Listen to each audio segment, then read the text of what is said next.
Hello everybody. Next up we play host to West Bromwich Albion.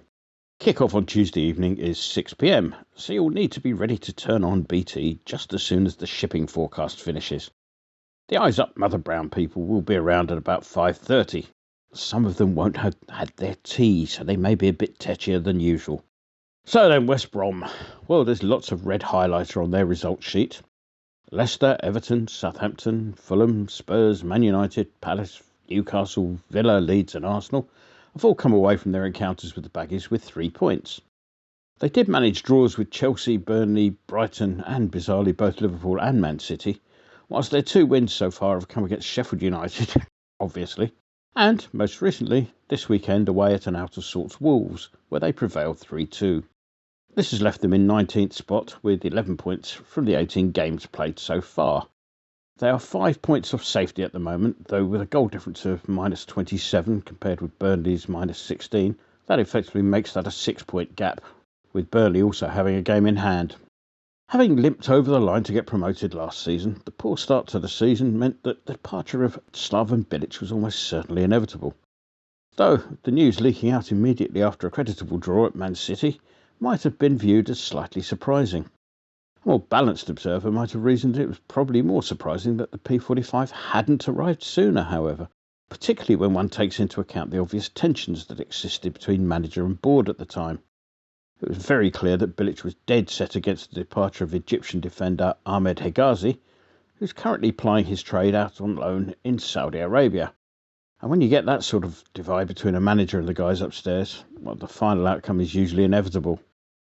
In what was to be his last closed season at the Hawthorns, Bilic brought in a number of signings in order to give themselves a fighting chance of staying up. The somewhat faltering nature of their promotion, which was only sorted out on the final day of the season, highlighted the need to bolster the squad. Daisy, the socially distant support-bubbling personal assistant with a beautiful smile, informs me that no fewer than 7 players arrived during the summer window, with another 2 coming in on loan. The first of the new arrivals was Brazilian midfielder Matheus Pereira. The signing was more of an administrative exercise, given that he'd spent the previous season at the Hawthorns on loan from Sporting. The loan deal with the Portuguese outfit required the Baggies to make the deal permanent after a set number of appearances, the Baggies finally shelling out something like £8.6 million, give or take a few euros on the exchange rate. Pereira was on target twice in the win at Molineux at the weekend, with both goals coming from the spot. The second deal will be one that is all too familiar to you. Grady Diangana had a successful season on loan up there last season, so it was no surprise that they might want the player to make things more permanent. However, it seemed likely that the player would play a full part in David Moyes' squad, especially when you consider how thin it is and the fact that he'd played a full part in what passed for a pre-season. It seems that our board had different ideas, and the lure of a possible £18 million coming in, including add-ons, proved rather too much to resist. It is to be hoped that those add-on clauses didn't include a staying-up clause then.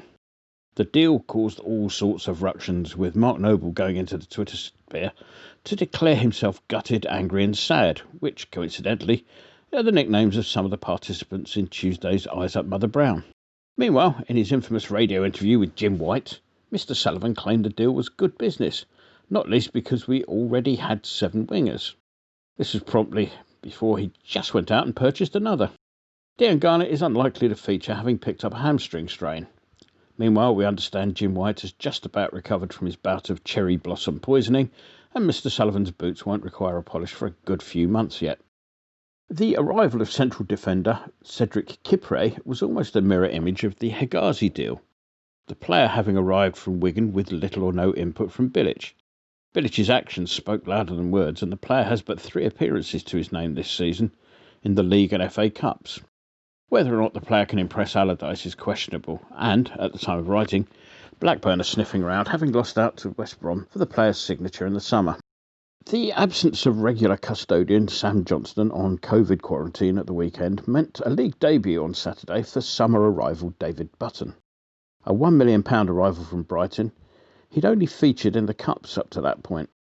West Brom is the 18th different club Button has appeared for since turning pro in 2008, with him continually being farmed out whilst on Spurs' books, including spells at Grays Athletic.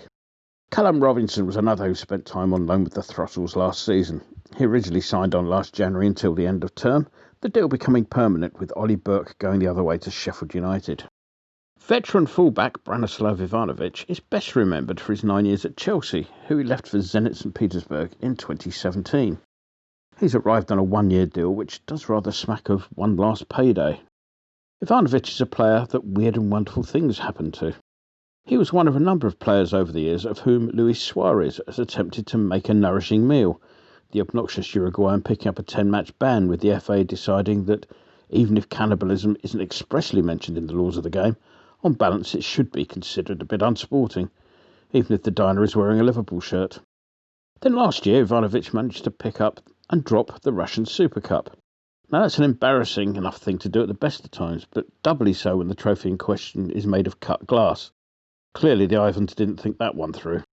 Of course, unusually this season we're playing a team for the first time with them having faced two transfer windows, or part thereof. Allardyce's appointment just before Christmas has at least given him a full window to deal with. The most prominent of the two signings he's made since he arrived has been dear old Robert Snodgrass, who left a couple of weeks back. As mentioned last week, he's carried himself with no little degree of dignity given the lousy comments made about him by members of our board, and he also did a lot of unheralded work on the charity front.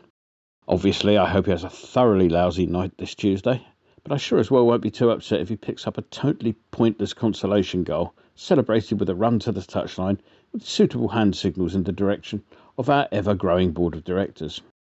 Well, that's enough of them. Let's have a quick look at the wild and wacky world of association football. Well, there's not much to report, really. It's kind of a football silly season at the moment, with the major headlines concentrating on whether or not players should be hugging in goal celebrations. It's a conundrum, to be sure. There's the natural release one gets as the ball hits the back of the net, of course, but the greater good needs to be considered as well.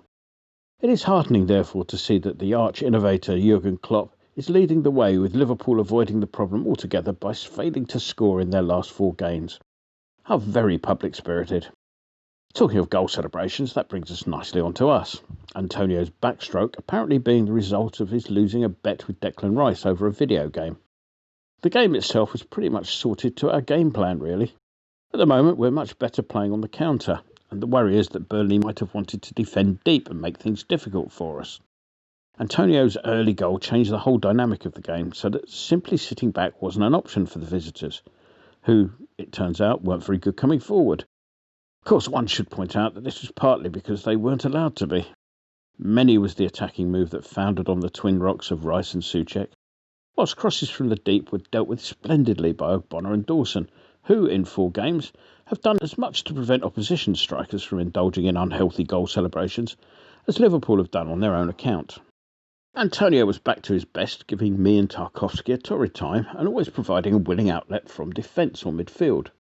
The much-debated Benrahma had a decent run-out. Still 1 or 2 blips on the decision-making front, perhaps, but he put in a fair bit of hard work off the ball, and perhaps could consider himself a little unlucky to have been replaced by Lanzini. We're down to 2 on the infirmary inventory this week. Arthur's a good couple of months away from a return, whilst Balbuena still has a week or so left of his COVID isolation to consider, with him having been in contact with somebody else who tested positive. There's nothing to report at present on the transfer front, which means that we're 1 hamstring away from being without a recognised first 11 striker. Incidentally, one can't help but notice that Mipo Udebeko's credentials are being bigged up by the club and its mouthpieces, both official and otherwise. Now, if the lad is 1/10 of how good some observers are saying that he is, he'll be very good indeed. However, one hopes that the powers that be aren't putting undue pressure on the players simply because they need to be softening up supporters with some form of good news in lieu of a more experienced player arriving at the club. Remember, the lad has had his own injury issues this season, so let's not lay everything on his shoulders, and let's let him develop at a natural pace, shall we? Well, let's move on to the prediction. Well, I can see this one probably going in similar vein to the Burnley match. We all know how Mr. Respect the Point likes his sides to play, and that would involve us being forced to break them down.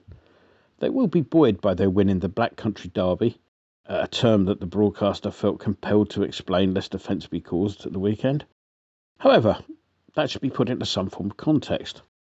I wasn't convinced that their first penalty actually occurred in the box, something that seemed to be an elephant in the punditry room, and it merely highlighted the complete pointlessness of hiring Peter Walton to comment on refereeing decisions. They might as well stick a recording on them saying, yes, the ref was right, and alternatively put one up saying, he was right to change his mind whenever VAR proves that the referee was wrong. Secondly, Wolves are not at the races at the moment, and if ever there were a good time to face them in a derby, Saturday was it. I think an early goal will settle us, and a fit Antonio will be looking forward to facing a defence that has let in 5 to the likes of Palace, Everton and Leeds this season. I don't think they'll be as difficult to break down as Burnley might have been, so the £2.50 I was going to spend on a set of water wings to enable Antonio to perfect his goal celebration will be wagered on another home win. Let's be more optimistic than usual and engage Mr. Winstone with a wager on a 3-1 home win then, shall we? Enjoy the game.